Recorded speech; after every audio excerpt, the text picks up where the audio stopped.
ішкі ағзаңызға өте пайдалы керемет жаттығу, бірақ жаттығу сіздің бауырыңызға, өтіңізге, шек жолдарына, қуық жолдарына, ұйқы безіне деген сияқты өте керемет жаттығу. Өзінің техникасымен жасау керек. Бірақ жаттығу күніне 3 мезгіл немесе 4 мезгіл жасауыңызға болады. Бірақ өзінің техникасымен жасаймыз.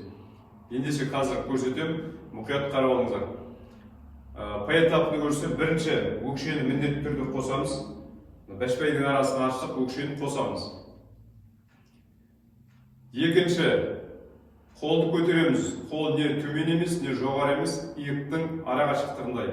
Алақан жоғарыға қарай. Екінші.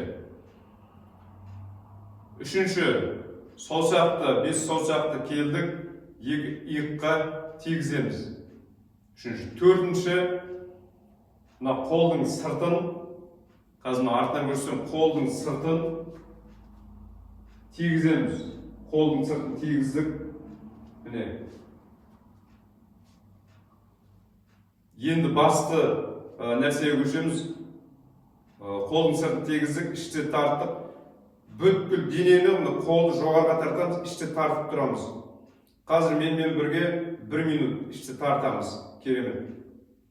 Күнде 3 мезгіл, 4 мезгіл 1 минуттан жасаңыз, немесе 1 минут жасай алмасаңыз 30 секундтан болады.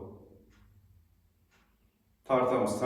Іш сонда мына қызғанын біліп жатасыздар. Ертең үйренген сайын уже кіндіктің астын, қуық жолдарды сезетін боласыздар.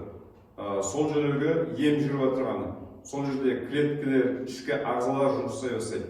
Тартамыз. Бұл менің бәленбай жылдық, көп жылдық тәжірибемен өткен техника. Тартамыз. Язва, гастрит болса, әрине дұрыс витаминдерді ішу керек. Соларға керемет. Ішкі ағзаға массаж.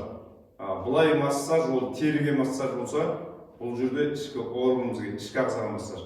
Просто так тұрмаймыз, бұл жерде қол тигізген тартамыз. Қиын болса 30 секунд, 15 секундтан бастайсыздар. Ішкі ағзаны тартамыз, қызатып жүр.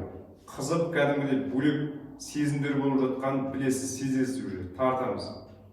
1 минут болады. Содан кейін болғаннан соң резко жібермейміз. Созамыз қолды, жай жібереміз. Резко движение жібермейміз. Содан кейін шүрет. Бұның бәрі диханиyaның бар, кислород, оттегі қамтамасыз етеді, кислородпен ағзаларымыз. Керемет жаттығу, күніне 3-4 мезгіл ұмытпаңыздар. Онан соң лайк басыңыздар, комментарий жазыңыздар, қолдап қойыңыздар, тіркеліп қойыңыздар, қазақша аудиторияны көтеріп қойыңыздар. Аман болайық, ем болсын.